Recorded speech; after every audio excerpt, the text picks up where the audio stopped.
We're live. This is the Comic Hall and Roundtable discussion. I am your host, Matt Odom. We have Al Rainey on the panel. We have Xavier Randall, and we have our exclusive guest, Stay Puft 1983 is in the building tonight. What's going on, fellas? What's going on, man? Good, I good. can't call it. Hey, man, another day in COVID land. Basically.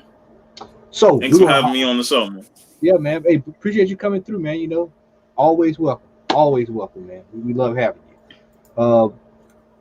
What's been going on? That's what we been. What's been going on, fellas? We took a week off, man, and hopefully for those who are watching, you make sure that y'all. We got a couple of videos up. Al had a hell of a rant last night that we're gonna continue tonight. That's up on the channel. We had an interview with John Beatty is up on the channel as well. We've got some new shows. We got the Pulse. Uh, we are rolling over here trying to get stuff out, getting new content for you all. So make sure that you all are checking that out, sharing it with your friends, and let's give a couple of shout outs in the chat. We say comics on the mind. Kurt.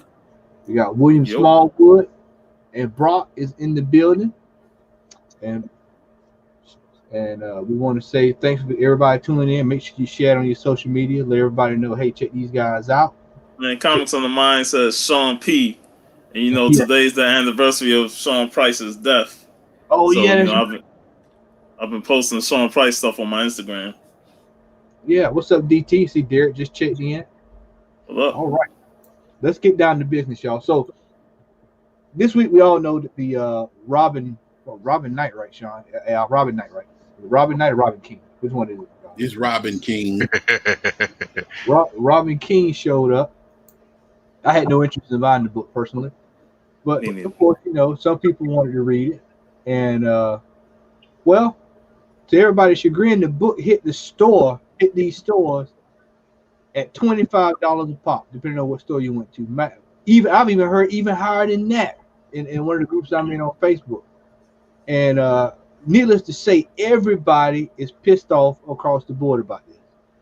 Now, the problem here that I see with this is that we've got an issue that it seems like anything that comes out with a new character just automatically goes up. Now, it used to be a time, fellas, where a book would come out, the book will release, prices will go up the following week, depending on demand. Now, books are hitting the shelves at all-time highs for books that are just coming out. $25 for a book that hadn't even been out a complete week. That's insanity. That's not a variant, by the way. That's not a variant. It's not a ratio variant at all. It's just safe to say things are starting to get out of hand. Well, I think we touched on the last show where we were saying it really ain't going nowhere. And that's the sad nature of the beast. This is asinine. This is speck on top of what? You know what I'm saying? Like Al was saying in his video. I mean, we haven't even had a chance to see if this is gonna play through or not. Like, first appearance of what? And I'm a DC follower, but of what? You know what I'm saying?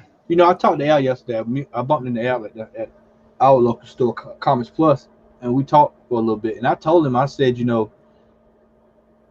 my thing with this is that when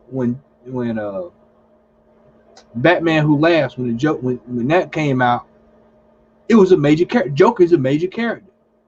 So okay, but that book came out, it was regular price. That book didn't skyrocket until like maybe Teen Titans 12, excuse me, Teen Titans 12 didn't skyrocket until like a month or two down the line or something. Well, Yeah. It really spiked after the Batman Who Laughs series came out, and it was good. That's when it really took off. Yeah. And so what we have is we have an issue here where, with Robin, and I told Alice yesterday, and X, you can correct me if I'm wrong, Sean, you can correct me if I'm wrong. The last few times I've seen where Robin has a major story arc, the book does not hold value. It'll the modern ones anyway. It'll come out like Red Hood. That book was at one point was through the roof. Now go look at what that book's charging for. It's almost dependent. Like you touched on it, because when you said Red Hood, I was gonna say it depends on which Robin you're talking about and what they become when they aren't Robin anymore. So you said Red Hood, of course that was Jason Todd. You know, that was huge because they brought him back to life. You know what I mean? Dick Grayson going to become Nightwing, that was huge because he was stepping out of the shadow of Batman, so to speak, becoming his own person. Then you got Tim Drake, who became Red Robin. You know, that was huge because he stepped out. What is this? I mean, Damian Wayne is still Robin. You know what I'm saying? So what's going on? Sean, what's your thoughts on it, my man? I'm not big on any shop that want to charge $25 for a new book right off the gate. Like, I see that and I immediately just pass on the book. You know, like if it was in my pull box and he's trying to say, well, this is a hot book, I need to charge extra $5, you know, in my head I'm like, what did the five fingers say to your face? And I'm ready to slap the shit out you. You know? Because what the fuck? It's in my pool and you're gonna try and add extra money to it? I'm like, no. Exactly. And I don't think most comic shops would do that, but then you got them greedy fucks that will do it. You know? And I spoke to my comic shop owner today, and you know, he was saying that he ordered a good enough set of copies and he sold them all at cover price, except that 1 to 25 variant, which he sold for about a couple of dollars more, like maybe $20. That's understandable. Yeah, that's a racial variant. It's 1 in 25. Yeah. So you're gonna sell it for a bit higher, but he sold $5 less than what it would go for. But he still made good money off it. And then he went and checked eBay, like, wow, this book is way more than what they asking for at the ratio variant, and that's crazy. Sean, this is what I try to tell folks, is that a lot of times if you look at new releases that come out anyway on eBay a week before they come out, they're always overpriced. Way overpriced. So it's not even a week. You're talking about when they first announced it. People start selling the pre-orders for what? Almost 10 times what it's worth. And the funny thing is, when I looked on eBay for that Dark Knight Darth Metal, the new one, I already see fucking second prints already for pre-sale. I'm like, this book just came out and they're already specking on the second prints. I was up late last night, man. Al, I forgot to tell you that today too. I saw the second print of this book already out. It's like a red cover. It's a red cover. Yeah. And I was like, are you kidding me? The book, it hadn't even been out a week, and they're already talking about second print. This is absolutely asinine. This right here. This is absolutely a damn shame. Hey, go on, let it rip, man. Man. Well, you have to stop and think about this. What has happened here is a lot of these stores, and Sean touched on this, and I'm gonna clean up after this. Is because a lot of these shop owners, this tells you how much they thought about the book. People were under ordering the book, and now all of a sudden, I only got 4 copies. I got to try to make up some money. 25, 35, 45 a pop. Now just imagine, like you said, people who have been going. I see these people saying, "Hey man, if you order to put it in your pull list, you can get it regular." It shouldn't even come. It shouldn't be a maybe. It shouldn't be a maybe. And 2 days after, so in this climate, this day and age, most people that are working don't get off until the same time that the comic book stores are closing. Yep. For you to bump the price up that much, without even having the chance to pick it up, something's wrong with that. What the fuck is a pull list good for if I can't get the book at the price that is in the previews book for, and I told you to get me a copy and put it in my damn box?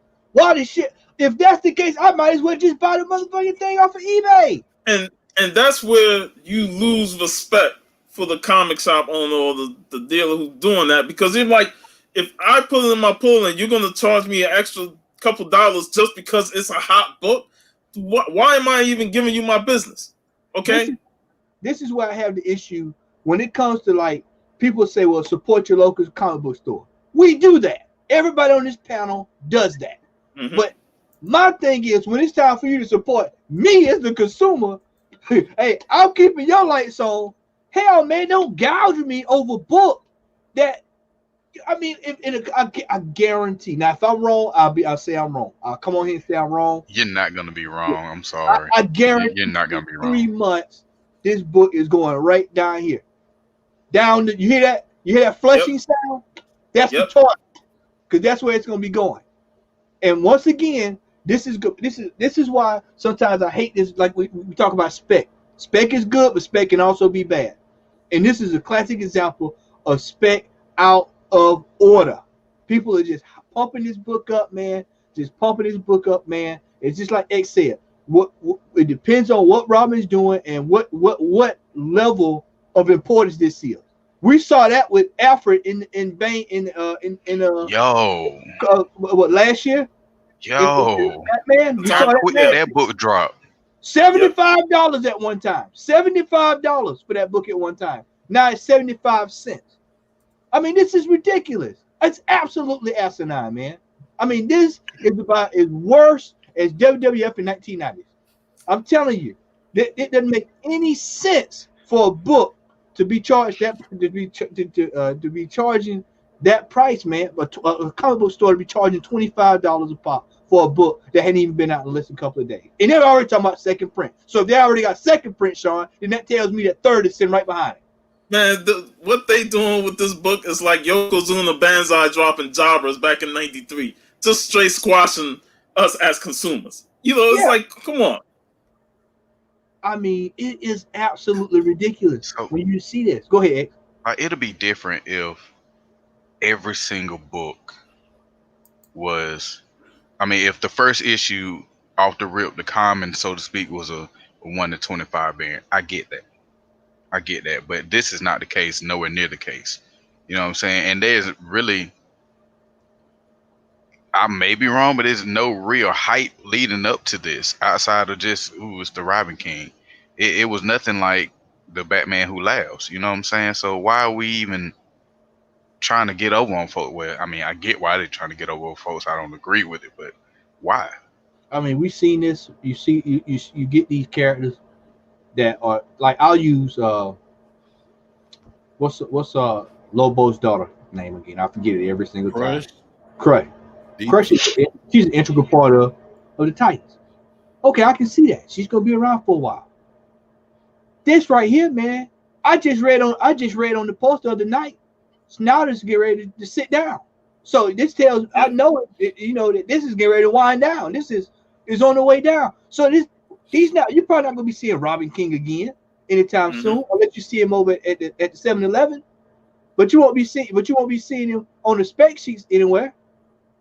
I mean, at some point, people, like I told y'all, spec is cool, but it can also be bad. And this is a classic example of when a book has been spec'd out of order. There's no reason this book should be $25. I would give you 8. Like I told you yesterday, I told you 8 to maybe 12. Maybe 12 on a good day. But 2 days after they came out. Sometimes these books that's in high demand. This ain't no hip hop variant either. Slight markup. Some of these stores can slight markup. You can live with. You can live with a slight markup. But when you see a almost 8-time markup on a book, it's a difference between markup and gouging. This is gouging. Yes, this is gouging. This is gouging. This is when there's a flood and the hotels start charging $200 a room. This is the same example right here. I don't know, man, because I cringe when I see a book at $5.99 price when I say, man, that's regular. It's regular. It's $5.99. So you go extra $5. I'm like, nah, bro. I got other books to buy, and I ain't trying to pay more for this book if it's going to add up on price of the rest of the books. So I'll pass. I could have sworn the purpose of any comic shop is to move product. Yeah, you would think that. That's the purpose now. You would think that if you're going to own a store, what did Infinite Reality say? The book does me no good sitting on the shelf. Right. That's what he said. He said the book does no good me sitting on the shelf. Mm-hmm. You're gonna have a whole bunch of these sitting on the shelf. I'm telling you, this is gonna be straight Green Lantern type stuff. Just Ooh. you $800 for a book, and then you look up 4 years later, and they giving it away on Free Comic Book Day with some Jolly Ranchers. Nick and Lives didn't even jump up like that. Not Nope. that fast. No, I'm telling you, it's ridiculous, man. Al, your thoughts on it, my man? I know you over there. Hey man, Hey, the reason why I'm laughing is because y'all sounded like how I felt yesterday. I felt the same way y'all talking today. Oh boy, I tell you, man, y'all hit the nails on the head, man. But I want to add this. Well, thank you for everybody that's in the chat. We do appreciate it. Yeah, man, I'm telling you though, for real, if this becomes a trend, this is setting a very negative precedent.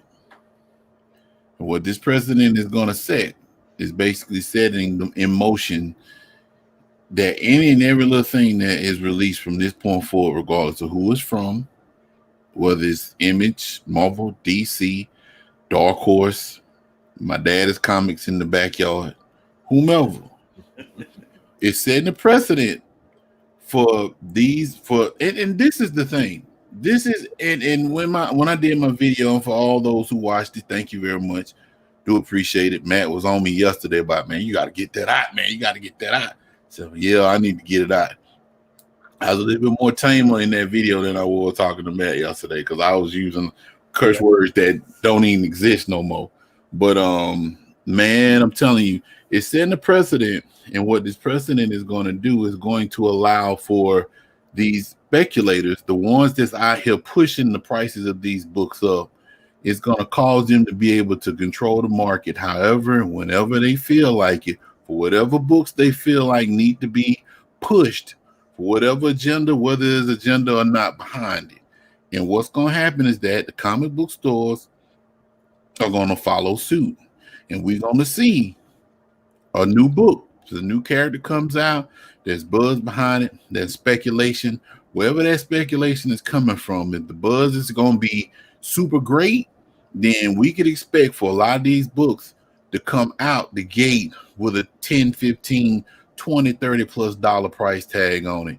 Now, in my video last night, I understand and I get why a lot of LCSs are doing it, because we are in the pandemic. A lot of the comic book stores had to close down and they're struggling. I understand that. But I'm still sticking to my guns. There should be no reason why a book retailed at $5.99 USDA should be priced at a $25. That's a 5%. No, that's marked up at least 5 times worth the price of the actual book. So you telling me that because all this speculation going on, you're gonna make me suffer? And my thing is this: it shouldn't have to be on your pull list. You should be able to walk into a store and buy that book for a reasonable price. The comic shop that I went to that I saw that $25 on, I happened to go by there today, man. And I did some reconnaissance in regards to how many books. When I went there and you went by the same store? Same store. When I went by there Thursday, was it Thursday? No, when I went by there yesterday, it was 14 books. When I went by there today, it was 14 books. Nobody's paying $25. Nobody's gonna buy. You would be hard. I got some to show y'all. Let me finish this.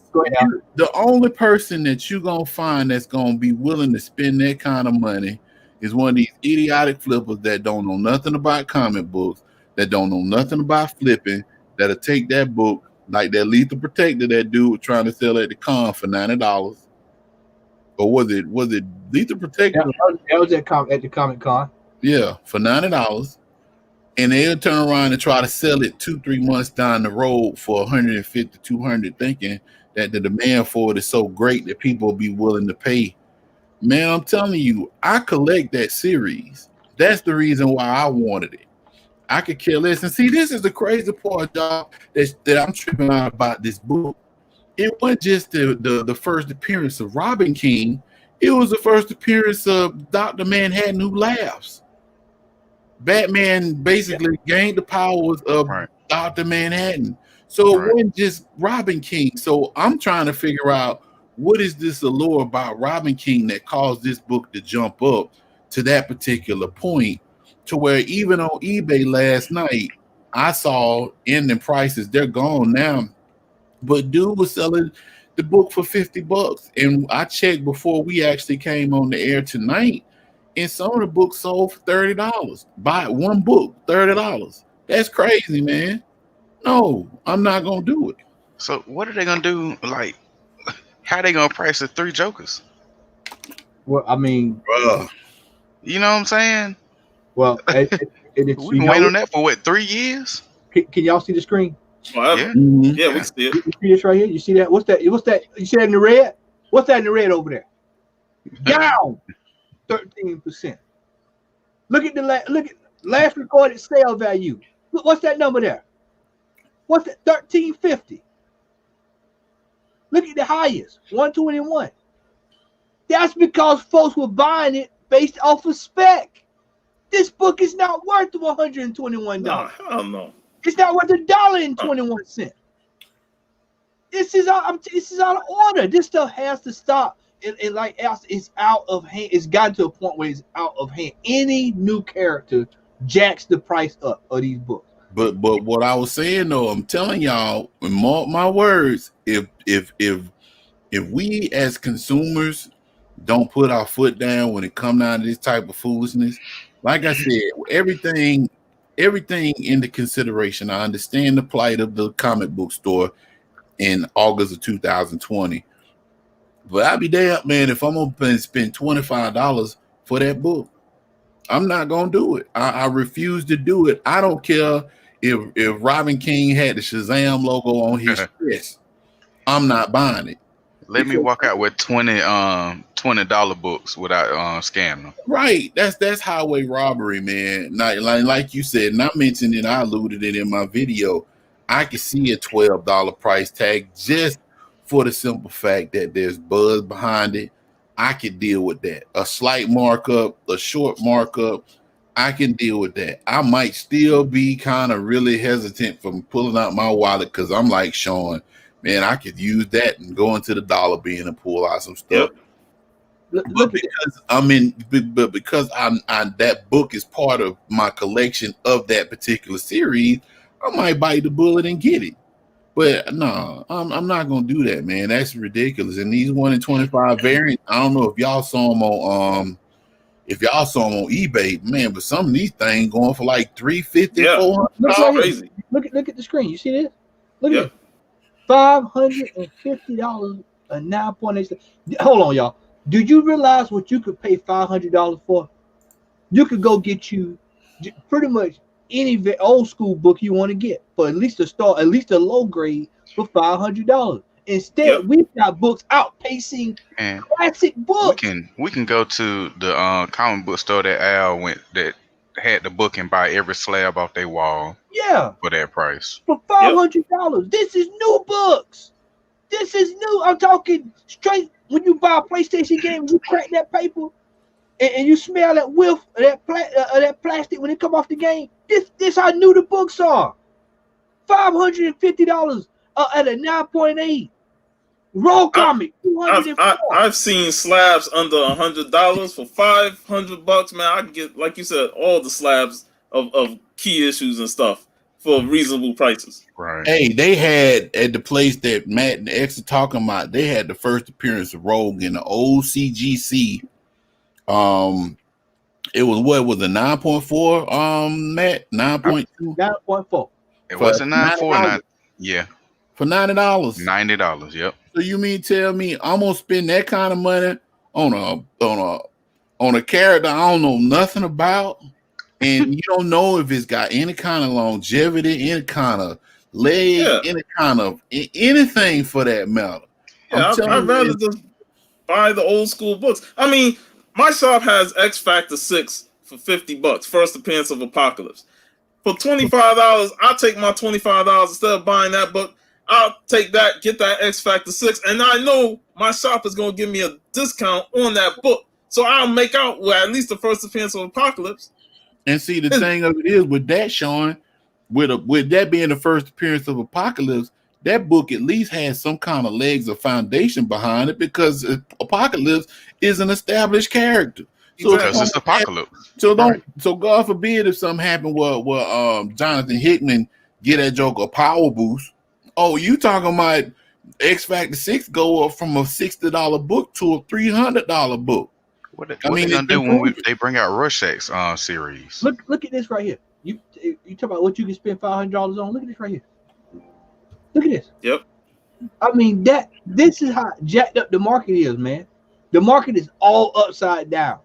Books that are way overpriced, overvalued in price. Books that should be getting some shine is not getting any shine. I saw a guy in one of the groups had a red Crow #1, like some extremely rare variant. He said I probably can only get $45 for this, but it's probably the rarest book you'll ever find.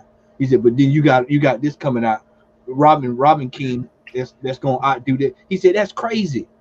That's ridiculous that books that should be getting the love are getting no love, and then books like this, man. Come on, man. We all know this is gonna be a dollar being book by the end of maybe the end of this year. I mean, come on, this is ridiculous. Absolutely ridiculous. It just, like I said, man, and Rob just brought up a good point in reference to people just stop buying them. And because see, this is the thing for this type of stuff that's going on, is actually giving the wrong message to up and coming comic book collectors. It's putting them in a frame of mind of where they believe, okay, well, if I get this book is going to be a holy grail for me. It's going to be a giant size X-Men. It's going to be an Iron Man 1. You know what I'm saying? And that's not necessarily the case. But, it's crazy, man. The whole speculation thing, man, it's got to be reined in. I mean, there's been speculation in comic books forever. And for the most part, speculation has worked the way it's supposed to up until recently. I mean, it's insane to me, man. I keep going back to this, but it's insane for a book to drop 3 days ago, and that book selling for 5 times the amount that it's actually worth. And that particular character has shown no type of stability within the comic book universe. That's crazy, man. That is crazy. I mean, once again, I'll show you another book. Look at this. First cameo appearance of Darkseid. $384 for 9.8 slab. Bro, I'm telling you, man, you see a book that, I mean, $500 on a modern book. Let me tell you, this is all right for all my collectors that's watching, that are new collectors. This is how you get burnt. This is a classic example of how you end up getting burnt in the comic book game. All right, this is exactly how you get burnt. You buy a book like this because of the hype. You think it's going to do something, and it holds no value. There's nothing that's special about this book that's going to make it hold value. I mean, maybe if Del Otto did the cover and it's the first appearance, it might. Adam Hughes, J. Scott Campbell, it might. But just off the string, nah. Let's get to a couple of comments, y'all. The G-Man is in the building. He says the thing has to stop is people are to stop buying them. The thing is that people have to stop buying them, and that's why they're selling them. This is the new generation that do not understand. Yeah, basically what I just said is these folks that's new, that new collectors, or maybe people that's trying to get back into it. Oh, it's hot. Well, I got to get it because I just, even when we got back into collecting, guys, we weren't jumping on books at this magnitude at this price. No. We were sitting in the group. No. We were like, nah, that not $30 out the gate. Nah, can't. Nah, no. We would sit in the comic book store for about an hour just laughing at that one price for that one book. Yeah. You know what I'm saying? We'll make fun of that and how stupid people will actually spend that kind of bread for it. And like Kingdom said, like Kingdom Comics is saying, I mean, you spend all this money and they end up being $2 books. For a $30 book? I mean, right. I walk out there laughing with a $30 worth of dollar comics or 50-cent comics. That's what I was doing back in the day. Yeah. Yeah, I mean it's all about you know, if you're buying these, see, the thing with this now is you got guys. You know, I've seen guys in groups. One of the groups I'm in, I got 4 copies. For what? Congratulations. For what? You got 4 paperweights. And I'm I, just like, bro, I, the I book hope is not you. going anywhere. I was like, I, that's not, I hope it work out for you. yeah. And see, you get flippers. That I'm gonna try to make a quick flip 25, bro. 52. I mean, that's only gonna go so far, man. You gotta be hurting for some serious money, man, to be trying to flip this kind of book this quick. You gotta be hurt. I mean, you got to be. I'm talking Georgia Power. The light is getting ready to get cut off. Atlanta Gas light. You know, it's got to. You know, you in bad shape, man. So But like, see, it brings up the question of what these people actually do with their money, because I'm looking at who that, and this is what the collector mentality is, to sell these modern books to get Silver Age keys. You know, if you buying multiple copies, you're gonna sell them just to get a bigger book, because you know that's what you want. You know, you want to use these modern books that going sky high. You're like, I'm gonna take advantage of it, sell these books, and then use it for my Silver Age book that I want to get. You know, that key issue. Or Bronze Age. Yeah. but how much of a flip is it if you spending $25 off the rip for 4 of them, and you only make a Most, $15 Hey, Sean. profit off of but each? most of them just look at it as, if they give them that cover price and they see it's hot, you know, they'll find them for cover price, because you know there's multiple shops. You know, they're gonna buy multiple copies for cover price and then flip it, take their money, and then get Silver Age keys. Hey, man. It's not even pocket money. That's what Tito said. He said it's not even pocket money. Right. Listen, man, if you're gonna spend $100 on 4 books, damn it, just buy the book straight out. I mean, it's ridiculous. Hell, man, it's not that hard. But what you're doing is, like Sean said, you're buying these books hoping you can get triple the money. And this is a book that ain't gonna get you triple the money, man. No. That's if you just get rid of it quickly. Quickly. But most folks know this is one of these rare occurrences where if you're a collector and you know how this stuff works, everybody who's a normal collector looked at this and was like, oh hell no, I'm not paying this kind of money Right. for this book. I mean, it was almost a resounding hell no. It was like, oh hell no, I'm not paying that. Al, go ahead, brother. But as the old saying goes, it's a sucker born every minute. So you Yep. know, somebody out there willing to pay. I'm just saying, I'm not the fool though. I'm not gonna do it, man. I mean, if I'm gonna spend $25 on a book, man, I'm gonna do just like Sean said, man. I'm gonna put a little extra money in it. I'm gonna get the first appearance of Sinister. Hey, that's dirt cheap. You know what I'm saying? So Right. I mean, you Right. first to Sinister. Al, you got some X-Men keys there that you can pay, $25, $30, $40 for, man, and be in better shape, man. I give him 25 for a slab day one. You talking about for this Robin King? Yeah, that's the only way. Oh, if yeah. it was slab day one, I give you 25. Yeah, slab day one, 25. Yeah, You just save me from having to pay to ship it out and get it graded. Yeah. Mhm. Now somebody gonna go get it slabbed and then gonna try to sell it. You know. You finna spend more money getting this slab than what you would ever get back from that book. they gonna be on eBay trying to sell that book slab for like $700. What? Now, what's gonna happen is they're gonna have different lights in the picture. You get all these different books that ain't worth 50 cents a piece, and make it seem like you're getting a hell of a deal, just so they can justify selling this book at X amount of dollars, which is still stupid, because you just wasted all your money and all this other shit. But hey, I'm just a collector. You know what I'm saying? I don't know. All right, I'm gonna roll over here. So yesterday, the CBS Top 10 list dropped last night, and immediately the one thing that outside of this Xavier, that outside of Casey Jones, that kind of caught my eye last night. But the one thing that caught my eye that just made me go, "What the hell is going on here?" Ultimates 2016 #2 second print, $100. You know, I think we're getting to a point, man, where people. Al talked about this earlier, where people are just. We're going to just drop. We're going to drop a book, and we're going to start specking on that book, and drive the price up because of the situation we're in. Everybody's sitting at home, and I'm just like, some of these books have no reason to go up at all. There's no reason, except off of somebody specking. Now I can go back to about 2 of my lists, and anybody who watched these lists and everybody know me knows that I told y'all on one of those lists. I said Marvel, 1 point was gonna probably go up. I said first appearance of Miles Morales was probably gonna go up. There was 2 or 3 that I've said that was gonna go up, and they've gone up.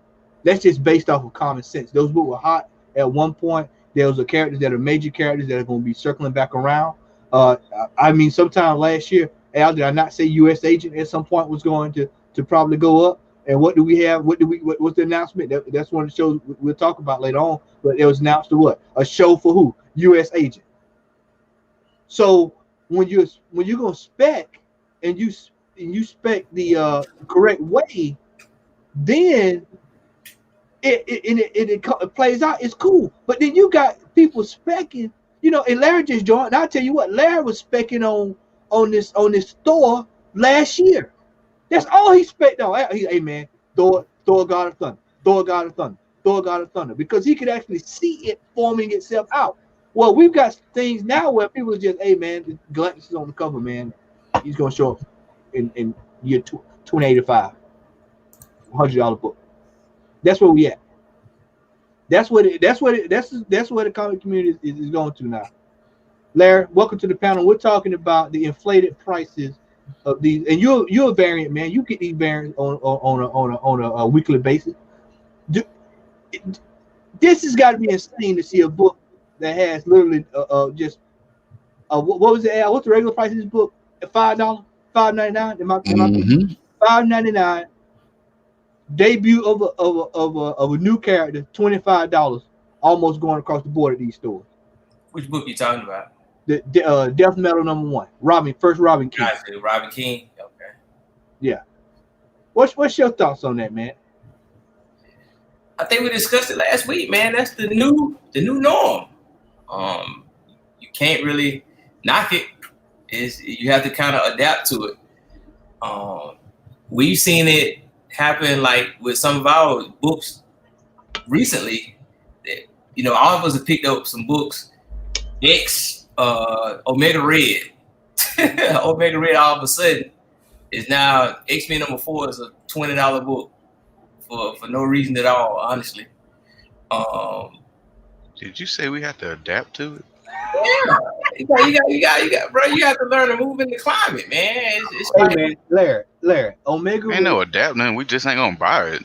Fuck that. Hey, Omega Red. Shit. Omega Red is a character that we're gonna end up seeing at some point in the game, whether it's on the TV, cartoon. We're gonna see him at some point. Robin King, you're gonna only see him on a Dunkin' Donut commercial. So let me ask this. I picked up Thor #5 for no reason at all, just because I picked up the Cates run. Dunkin' Donut.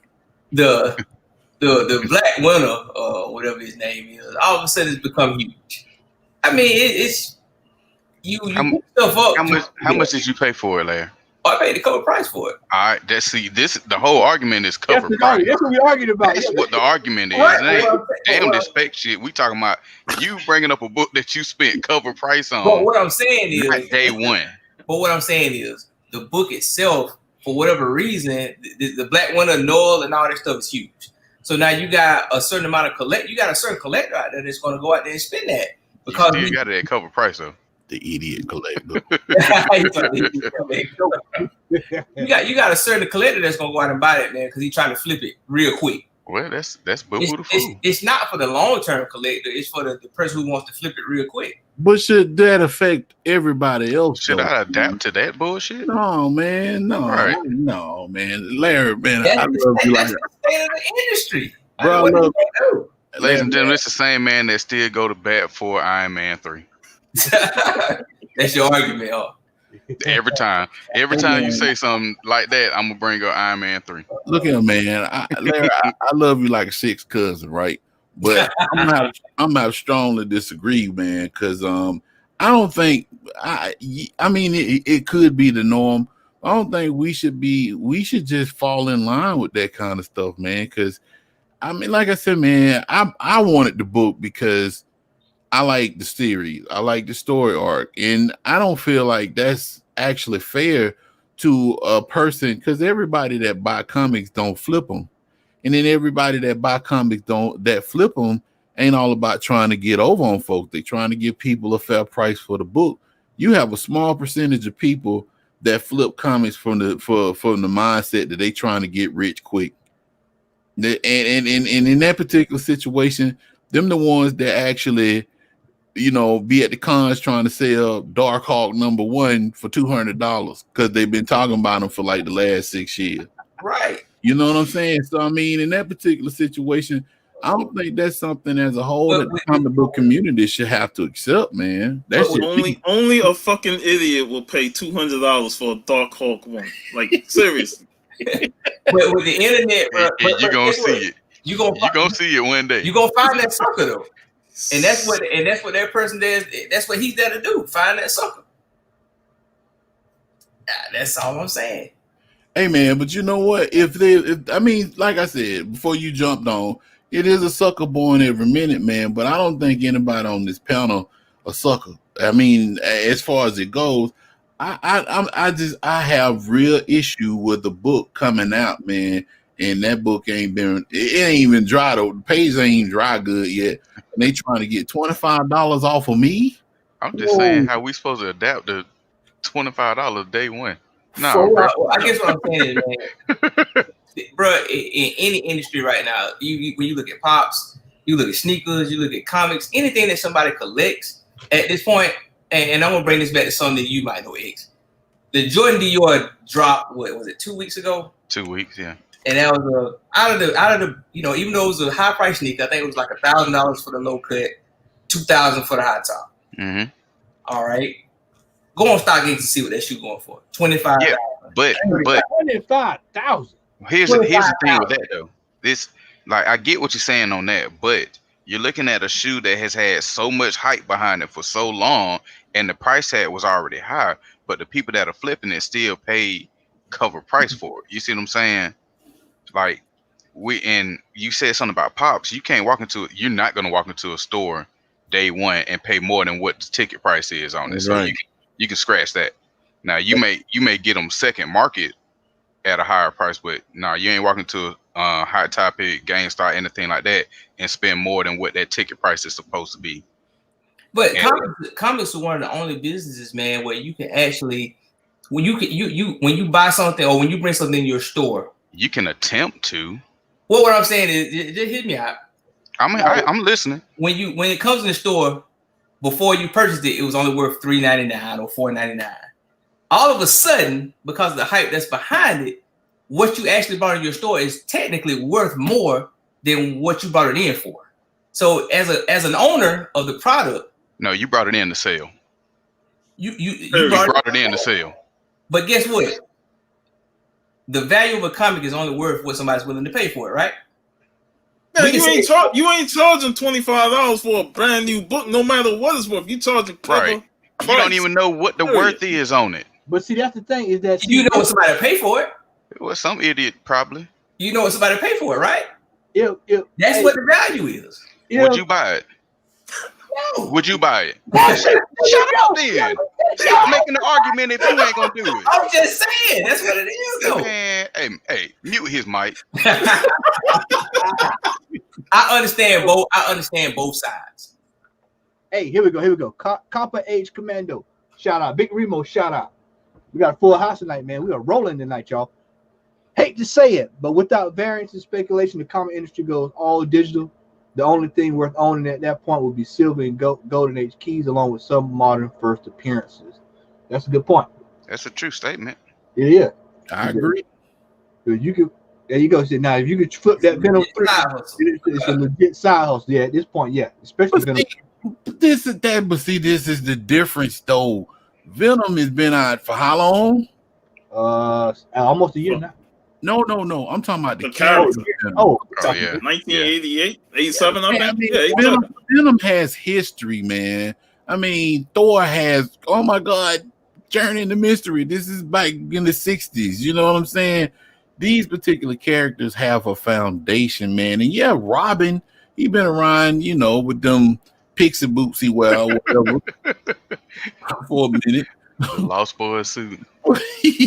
But I mean, as far as it goes, man, this new character, man, like I said, and somebody mentioned it earlier, most Robin books, as far as the keys, I mean, they don't. I mean, there's a handful that actually hold value, like like you said, X, the death in the family arc, and perhaps maybe when he turned into Nightwing and that type of thing. But I mean, when you have a book that is just released, that's what I can't wrap my head around. Speculation dictates that this particular book is supposed to be this astronomical thing because this character is a brand new character, but we don't know anything about this character. So you basically, when you buy this book at $25, you pretty much just playing the slots in Vegas and hoping that you hit big if you're the type of person to where you're trying to flip a book, because 2 weeks from now that book dropped and it ended up being a part of Free Comic Book Day next year. And you ask, you know what I'm saying? Well, see, like I'm going back over some of what Larry was saying, and I see where he's coming from. But my question is, should the comic book store or comic book owner be the flipper within the first 2 days? That's what the whole thing is about. You see what I'm saying?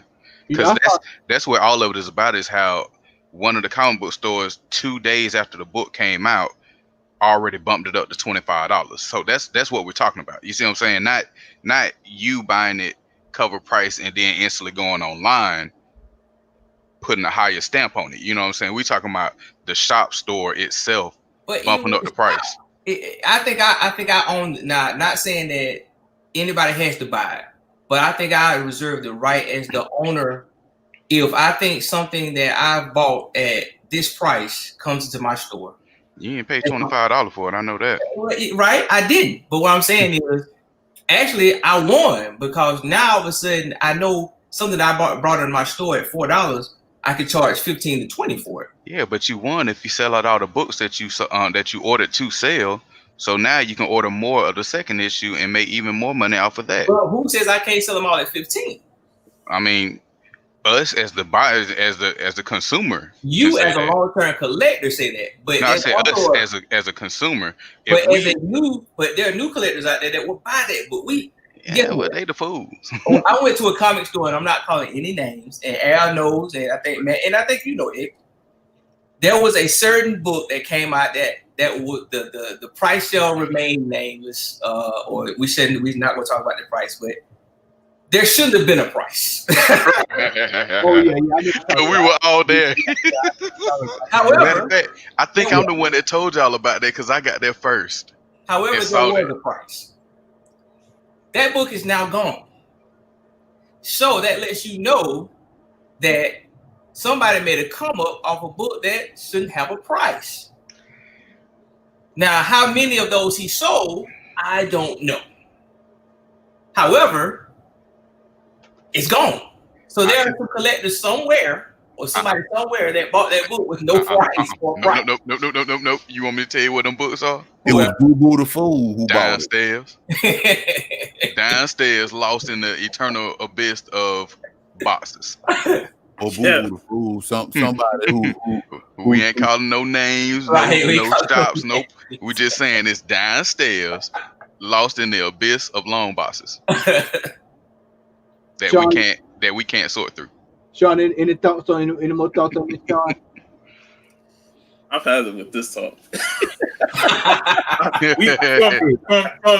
We had a long conversation about it actually twice in our show earlier today, and like I said, $25 for a new book. That's a no for me, man. That's a no for me. What your boy Randy Jackson say? It's a no for me, dog. I probably would have. They probably would have kicked me out because I would have died laughing. I would have fell to the floor and probably would have pulled over every rat by mistake, laughing at that one price. It wasn't a 125 variant. It's a regular cover. It's a regular cover. Cover A. Cover A. Day 125. A is an apple. So this week, y'all. So this week, fellas. I don't know if y'all been checking the boards or checking the sheets or whatever. So this week, the big talk is when the first virus show up. So Venom 25 is hot. Venom 26 is hot. 27. What's the free comic book book that just came out? That book hot. So now everybody trying to pinpoint it's almost Red Goblin all over again. And that's the thing that's gonna happen with all these Venom characters, is because people are going to go back. And we talked about this the other day on the phone when Larry, we did too, about when they retcon these characters. And see, now people are gonna be scrambling for books because the first appearance can show up. It was some one of these books I just read. I think it might have been, I can't remember which one it was. I heard it was a book where a character showed up way back in the day, and now everybody going X-Force. It was the X-Force we talked about the other day, Larry. I can't. Was it X-Force? What, Domino? No, not that one. Was it not Gideon, but I know what you talking about. Strike. Oh yeah. Oh, you talking about the externals? Externals, yeah. Now, Gideon in them. Yeah. And so now that book has started to creep up. A book that was $1 because it's been retconned, it's starting to creep up. So, I mean, it's quite. We're at a unique stage of comic collecting and speculation, to where books that I'm sure you got that book out, and I'm sure Larry has probably got that book. Books like that you just been sitting around, just tucked away. All of a sudden, they go from $1 to, I'll say, if it pick up speed, 30, $40. I mean, this is crazy. This is crazy stuff, man. It seems like John Beatty talked about it in the interview. I can't remember if we put that one in there or not, but I asked him that on air. But we talked about how the comic book market is now becoming the stock market. Full on stock market now. And if you don't know what to buy, then you holding a penny stock. You're in trouble. And if you get the right thing, you get your Amazon, a Venom 3, then you're in good shape. You're in real good shape. And that's where we at now. The comic book industry now has become the stock market industry. I mean, some of the sale prices, man, I saw last night on Comics Tom. Did anybody see their list last night? Comics Tom list last night. The number one book was the Miles Morales Jurevich variant. Oh yeah. That book sold in a private sale for $9,000. $9,000. I need to see the receipt. I need Yeah, to see. it was already expensive. It was already a $2,500 book. I still need to see a receipt. A private sale, you can throw out that price. Go ahead, Al. I see it in your face. Nah. Kingdom funny. Yeah. I ain't gonna put it. It goes back to what I said, man. We can throw numbers out all day long, but the value of a book is what somebody is willing to pay for it. So if that man thought in his mind that book was worth $9,000, that's what he dropped on it. That's his value. I just said I need to see a receipt. I don't believe it. That's all. I bet you whoever bought it, the same joker that went out and bought Black Panther when they jacked the price up of Fantastic Four, 48, 52. The first appearance, that joker's on Facebook talking about, I got the first appearance of Black Panther, but they done paid $3,000-$4,000 for the book. Like, man, you eating. So, fella, let's segue into our next topic, which is kind of a perfect segue from this to this. I think this as long as we ever spend on one subject, by the way. I'm looking at our timestamp. I think this as long as we ever spend on one subject. Yeah, you know what? You're right. I just realized, it's just the first topic. We ain't even got it rolling. Let's go to the second topic. The second topic tonight is auctions. Is online auctions hurting local comic book stores?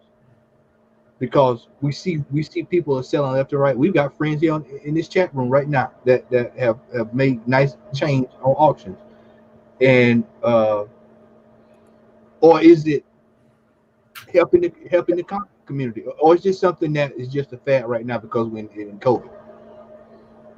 Well, auctions has been growing.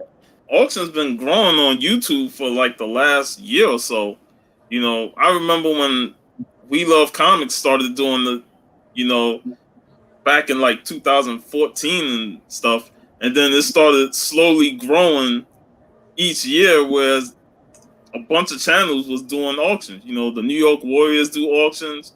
TiVo Lords of the Long Box do auctions. He did one last night, and I think there's one going on right now with I Love Comics. He's doing the auction, and Chino Comics Saturday night auction. So there's a lot of auctions on YouTube. Like every night, I see at least 2 to 3 auctions running wild on YouTube, and some of them be going like 6-7 hours straight of nothing but comic book auctions. Those big notebooks? Wow. Yeah. Big Lion Cat, who's a member of the community, he does these auctions, and they be going like 8 hours. And I'm like, man, they got lots of books to be auctioning off, And Man. But you know what? Tito brings up a good point here, man. You know how much I can get in 8 hours?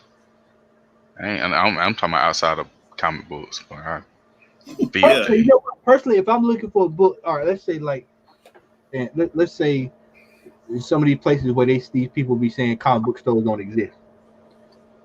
I think it should be something that's good. I think it's something good for them because they're able to get what they're looking for right from wherever. That's just my thoughts on it. I think that it works well for somebody, especially if you're looking for a specific book, because some of these books, especially some of the stuff I look for. At least I knew last year when we were traveling around, I knew it was almost in every store, unless I hadn't been in like 8-9 months. I almost knew it was in everybody's store. Unless it's Bungie, because we only go on Bungie once. At least I go on Bungie once a year. Al goes once a decade. Larry goes once a quarter. So certain stores, you may have something new that I hadn't come across, but for the most part, we just about know, unless it's the book nook. We know the book nook. They subject to get, new stuff all the time. But I would say I think it's a good idea, man. I'd have to go along with it, man, especially if you're looking for something specific. And there's a way that you can support auctions, and you can still support your shops. Because like I said, my LCS give me good deals on certain wall books. And I'm always going to be supportive of them because they're supportive of me, And we just had her in the chat. Lady Fantastic was in the chat, and she does amazing auctions, with reasonable prices. And I brought from her a bunch, earlier this year. So online auctions, especially on YouTube and IG, can be a way to, get books that you don't have, books that you see at, key issue, minor key, major key, and you might be able to get some at a reasonable price and not pay more than what you thought you was going to pay. And then there's going to be some books that's going to go way beyond your price because people are bidding on them. But I think it's a nice thing to see, the community members selling books to other community members who are looking for books. It's helping each other out. But like I said, there's a lot of auctions. Sometimes I get overwhelmed when I see my subscription in YouTube and I just see like 5 straight auctions. I'm like, damn, man, all these people competing against each other with these auctions. Larry, your thoughts on it, man? You always say the game needs to be innovated at all times. I don't see anything wrong with auctions. Like Kingdom said earlier down in the chat, I think it helps that comic shop reach a larger audience. That's a point where you don't have to get in anybody's car and go to a store. You can get you can get in there and possibly bid on a book that you want, and get it, and ride out in the sunset. So I don't see anything wrong with it. Yeah. Man, the only thing I don't like about auctions is that I ain't been able to win nothing, Like, I've actually participated in a couple of auctions, man. I've seen some really nice books and for really nice prices, man. And just so happened, either the person was quick on the draw or at that particular time they had deeper pockets than me. But it could be a good thing. You brought out a good point, man, for people that are having issues with, you know, not being able to be local to I started to say body shop, a comic book shop. Auctions can help in that situation. It could also help with keys, because a lot of times, man, based on where you are, your region, your state, you know, there may not be a surplus of a certain type of book. You know, the last couple of X-Men keys I bought, I actually got off of eBay from a shop in California, and they were reasonably priced. And the guy does auctions. I've never been on his channel to see his auctions, but I would probably patronize them based on the products that I bought from them off of eBay. So, I mean, I think they could actually be beneficial to the comic book community. But, you know, you always want to have that hint of trepidation, man, because, you know, some people, I'm pretty sure there's some auctions out there, man, where people think Bill Gates and what's the dude that on Facebook, like, they actually bid for comic books and stuff, because they'll overprice the hell out of some of them things, man. But, you know, it is what it is. I mean, anything that's a positive that could actually help people get the books that they want, I'm all for it, whether it be auctions or whatever. So you always got the whack mystery box. Oh yeah. I mean, those are pretty good, though. I think, Sean, did you get Some. a good mystery box, man? Did you get a good mystery box? With some I saw on your page. Oh, the books that I saw today. Yeah. That was an AOK from Jeffrey Comic Con Henson. Okay. He was in the chat earlier. Okay. But yeah, he just sent me an AOK with some books. Okay. In the slab. I saw them off when we go to halls and stuff. Okay. All right. Let's move on here. Spider-Man 4. Spider-Man is PS4 exclusivity for the upcoming Avengers game. Which last night, man, I don't know if y'all saw. I seen a couple of streamers playing the beta last night. Looked pretty interesting, man. Thoughts on Spider-Man PlayStation 4 exclusivity? Al, you want to tackle that first, brother? Man, don't make me no mind either way, because I got a PlayStation 4, you know, so, you know, right. I get the game. I'm tell you like this, man. I ain't really all keen to the point. I mean, you know, you got people. I'm about to skip to my loop around this subject, but you know, you got fanboys, man. You got people that's pro Microsoft, that's pro Sony, and all that kind of stuff. I got them all. You know what I'm saying? I just like video games, but I mean, as far as it goes, you got some people that was hurt over the fact that Spider-Man wasn't going to be on the Xbox version of the Avengers game. But I mean, it is what it is, man. I mean, one of the developers, he was cold-hearted with it though, because they had an interview with him. He was like, that joker said, if you really want to play Spider-Man, you always have the option to buy it. I mean, he is Sony property. I mean, that was a third-degree burn, man. I'm somebody, you know how that little meme where the dude clenches fish real tight. It was a whole bunch of that going on, man. But my thing is, I'm just hoping the game good, because regardless of Spider-Man or not, man, if the game sucks, I mean, Spider-Man just the. It ain't like he gonna make it that much better if it's so. Exactly. Yeah. I mean, he ain't gonna be no better than the PS4 version of Spider-Man. I mean, I'd rather see somebody else in the game besides some Spider-Man. You know what I'm saying? Give me some Yellow Jacket or somebody. You know, some Wonder Man. You know, some people that we haven't seen.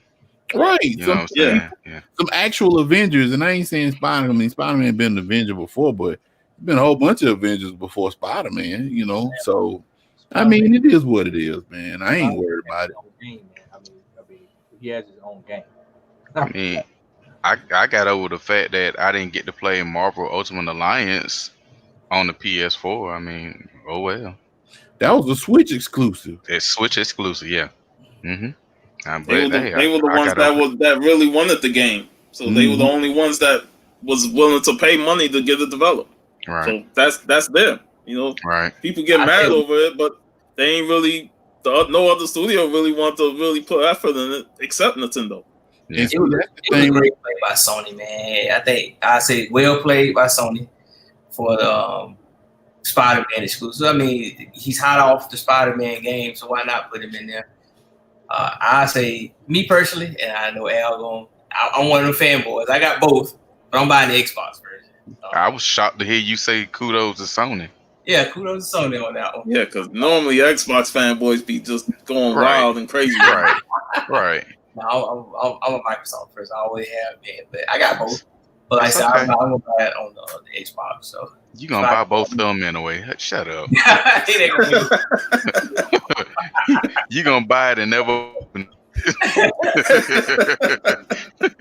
just so you can have it in the collection. I mean, hey, let's be real about it. It was a brilliant play for Sony to lock down Spider-Man like that. But see, my thing is, and I'm not trying to get too deep off the subject, but that was the biggest issue that I've had with Microsoft owning, Xbox One and the 360 and all that kind of stuff, is that for some strange reason Microsoft don't feel the need to actually try to grab them exclusive. I mean, if you look at the number of exclusive that Sony has had over the past year and a half to 2 years compared to what exclusive Microsoft has had, man, come on, dude.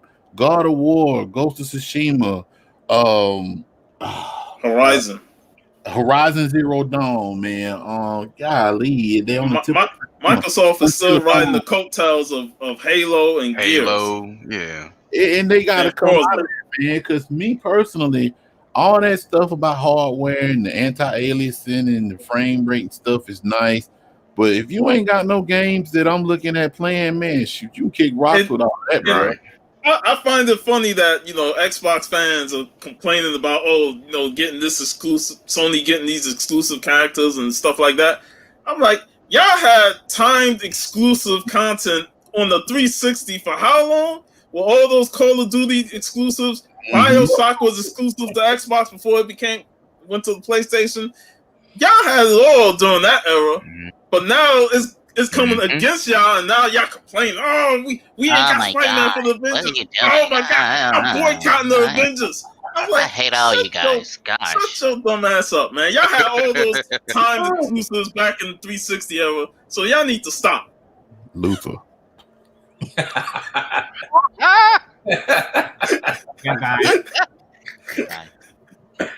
Oh man! Guess what I got? That's the inside joke, y'all. All right, y'all. Let's $1,500. move to the next topic. X, we got 3 Jokers in the next event. What's your thoughts on that, my friend? Are you looking forward to it? Yeah. Oh yeah. I'm looking forward to it, but at the same time, You looking forward to $25 on the first day? At least I know I'm getting 3 characters in it. Hey, one of them got to take off. One of them got to take off.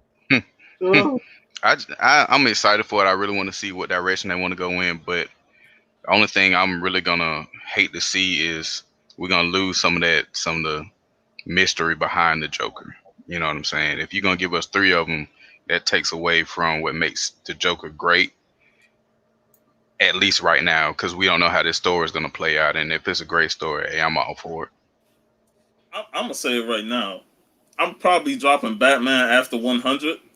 I'm a bit burnt out with the Joker, so why would I want to see 3 more Jokers?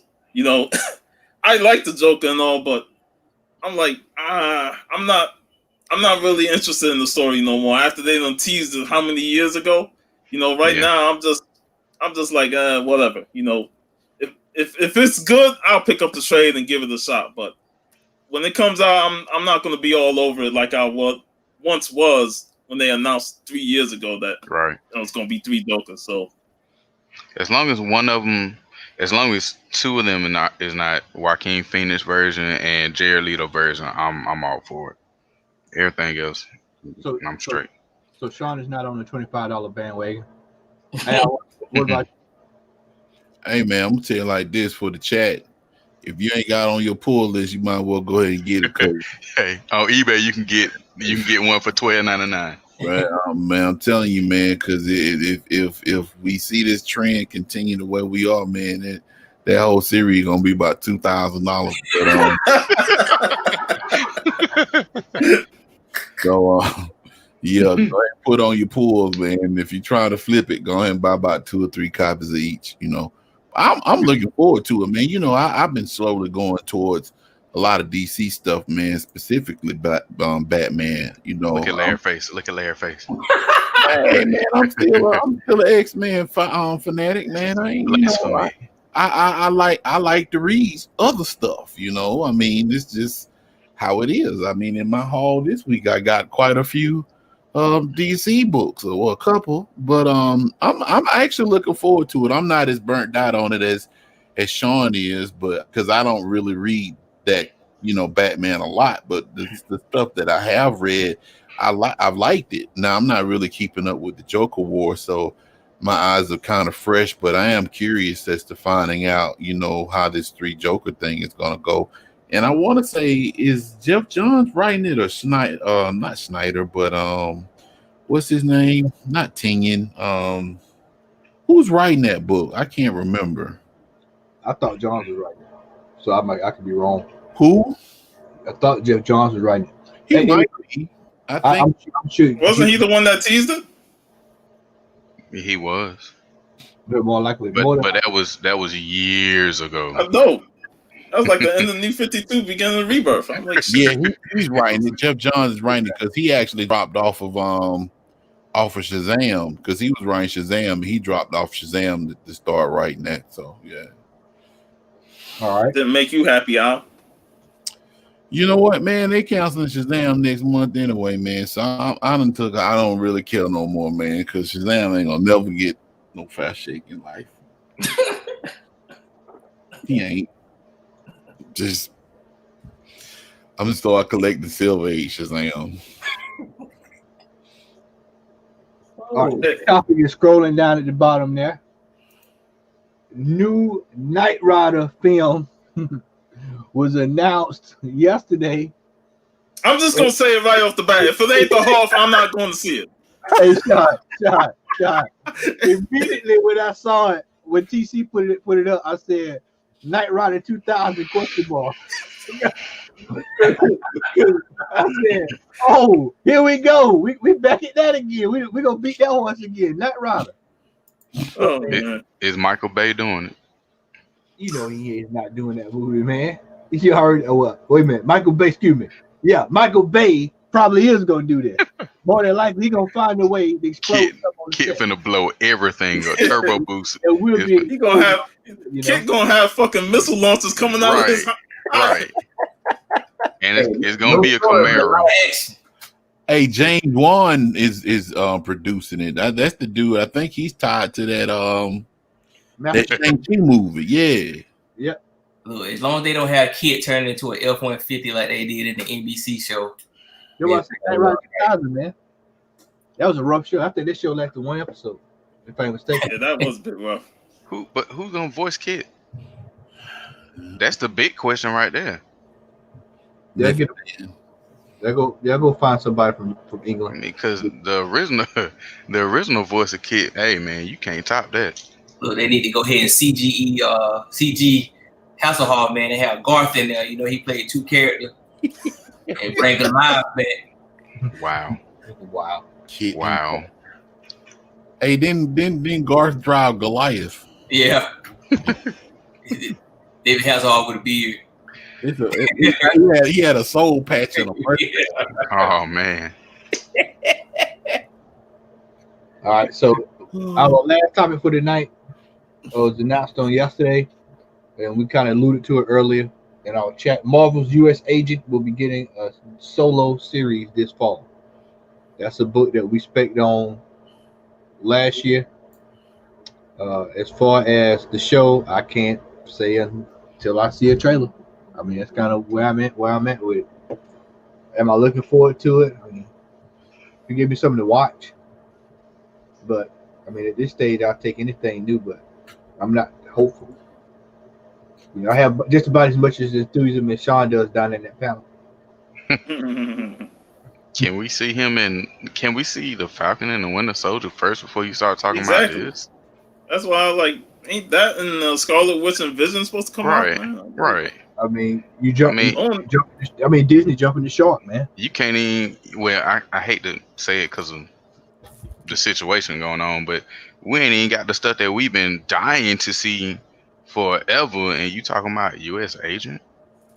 Ain't nobody was clamoring about that before, so why we Right, you want right. to just throw it out there now?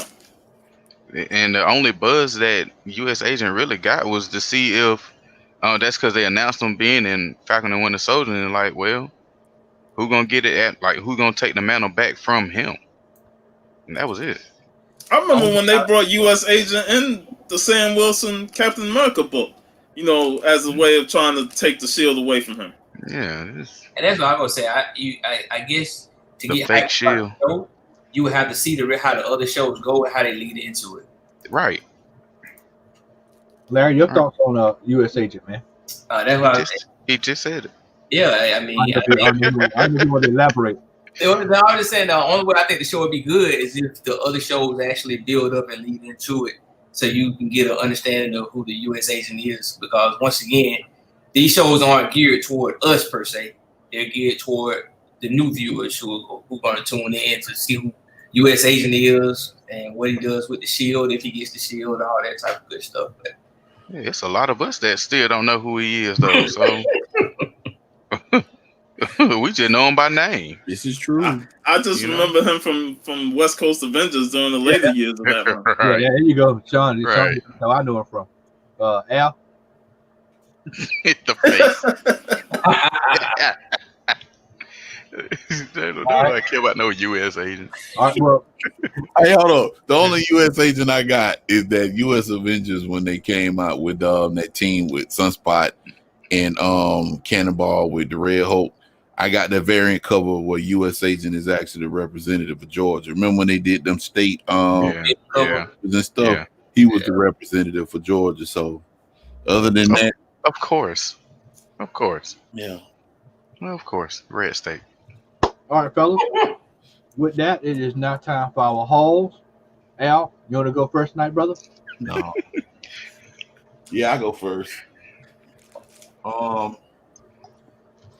got a few things.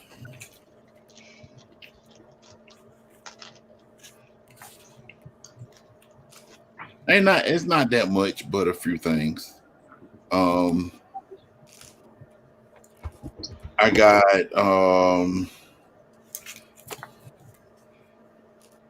Bitterroot number 9. I said I'm gonna start collecting that book after I started getting those whatchamacallits. I got Deceased Planet number 2, the movie variant. I thought about picking that up, but I ain't pick up issue number 1, so I didn't bother. Yeah, I like that Deceased, man. It was pretty cool. And then I got these. I haven't bagged them or boarded them, man. I don't like that, but I wanted to go ahead and get these books. I went ahead and got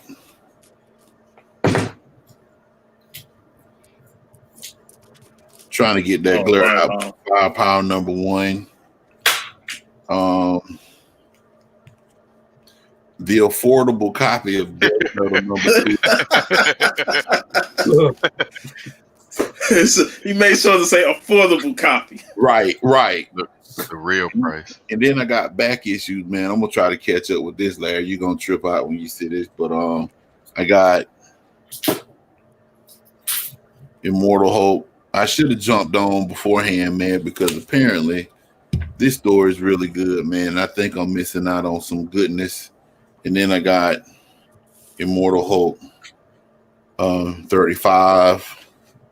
He got a fade. Hulk always had a fade, though. Dog. Like Solomon Grundy right there. Alex Wright. Not Alex Wright, but Alex Ross. My bad. It's Alex Wright. I'm thinking about, WCW. I'm thinking about Berlin, man. Hold up, man. I got a couple other things, man. Oh, you doing the Alex Wright dance? Okay. Hey, you need that leather jacket on, man. That's what you need. Man. Him and Disco Inferno together, man. Right. what was Disco Inferno's I can't Chalk remember the finisher. The Chalk Chalk Buster, that's right. And I went ahead and got this. Good God Almighty. Not do it like that. Mr. Sinister, Stone Cold, Sinister. Walmart exclusive.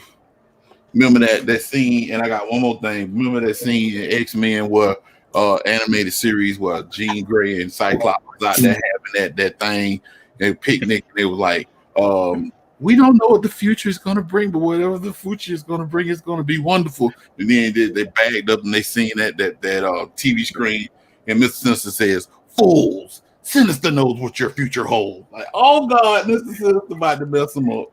But anyway, I love his voice in that show. Man, that portal was so weak too. You ain't lying. I watched the episode last night, man. But the last thing I bought, man, is this. Oh yeah. Nice. This is the 40th anniversary of Black Barbie, the first Black Barbie. Oh, y'all see Goku right now? First Black Barbie. I bought that down at one of our local comic shops, and I was like, man, I'm gonna go ahead and get that because as a collector, I'm like, that might be something. That might be a long-term investment right there, man. Because being that it's, I think this was like 20,000 of them that they actually produced. So they're holding steady on eBay for about $50-$60. But yeah, I went ahead and got one. So that's all for me, man. All right. X, you got anything over there, brother? I got some stuff, but I ain't gonna be able to. You see how this is behind me? Yeah, I can. Yeah, I'm not pulling none of that down. I'm sorry. But I mean, I ain't got no books lately because when I get off, the comic book stores are already closed. Yeah. But yeah, I got about 15 pops. I'll go ahead and post them on the on IG. That wouldn't be a bad thing though. The Midnight Train to Georgia. All right, Larry. Bro, I have no idea what my haul is. I have misplaced it. However, I did keep it because this was the gym. I misplaced $300. What's that stat behind you? Man, I was just there. I had no, the other way. Look, I was. Oh, those duplicates or something, man. I think that was the X-Men 1991 run. People, those are dupes. Hey man, I might send you a list because I'm missing my. That's half a short box. Y'all crazy. No, you crazy. This is the one that this is the one I kept out because I think I'm gonna do something with it. One of my favorite characters, X-23 versus Gamora. It's a 1 in 50 variant, I want to say. 1 in 50, y'all. Yeah. So it's. Wait a minute. Are those pops behind you? Those are the ones you gave me, bro. Oh, okay. All right, never mind. But I know I had picked up Captain Marvel 18, where she becomes the accuser. I picked up the last New Mutants book. I want to say the X-Men number 10. The giant size X-Men with Phantom X. I forgot to get that one. Yeah. All the Empire number 4. I know I got that one. Pretty much all the Empire books I picked up. Which that one has, Wiccan and Hulkling, they found out that they got married, which was the big thing all week. And that's pretty much it. Well, I had picked up Deadpool number 6. So I picked up a few books. I have no idea where I put them. I was going back and board them, and I can't find them. Larry, you pretty close to having almost every Deadpool comic out, right? I'd say probably I'm a couple off, yeah. Okay. All right. I have one book for this week. Thor number 5, second print. Shout out to Jeff for putting me on this on the Stay Puft show a couple of weeks ago. So I went ahead and scooped that on up. And that's it, man. That's all I got. Stay Puft. Sean, what you working with over there, Doc? Well, I didn't go to the shop this week to get my books, But I did get a special surprise AOK from Jeffrey Comic-Con Henson that he sent me a couple of books and a slab. So right off the bat, he sent me, you know, Mighty Morphin Power Rangers issue number 1. Pretty dope. Teen Titans issue number. This is 32. First appearance of Thunder and Lightning. Thunder in Paradise. Civil War 2, number 3, a wraparound cover with the Hulk. That's the one he died in, ain't it? I'm not sure. I can't remember which one he died in. I know one of them was a midnight. They had a midnight release variant. It's amazing how the most simple art looks so good in black and white. Yeah, that hand drawn stuff, man. That's a nice cover, man. That's what me and John talked about, man. For those who haven't watched the interviews, we talked about that, man. How good that line or classic line art is, man. He also sent me an Immortal Hulk issue number 1 sketch variant. So definitely look forward to getting that worked on. Maybe Boat Right, you know, California Blend. Yeah. That's what's up. Incredible Hulk. See that at 25. That's that lurch. That's the lurch boat. look. Incredible Hulk 221. Well, he's a big Hulk fan. And he also sent me this. We was talking about Robin earlier. This is Batman 442, first Tim Drake in costume. Yep. Mm-hmm. That's a good AOK right there. But you know what? AOK. You talking about a book that fluctuates in value. Yeah, that book goes up and down. You know, after X, I think I talked about that on the post, didn't I? Didn't I talk about that book on the post? That was the Batman. No, that wasn't it. That was another. I know you did bring this up on one of your previous videos, like when you talking about undervalued books or something like that. Yeah. Sent me Vampirella issue number 8. Hey man, that's a nice Vampirella cover. Yeah. Hey man, Angela issue number 1.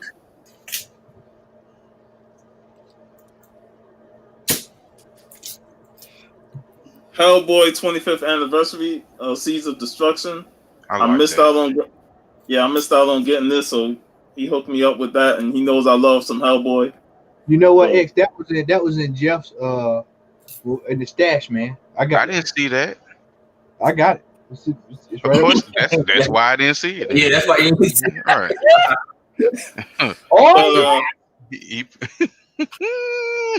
He sent me this book, and I remember seeing this on Instagram, and I was like, man, I missed out on this.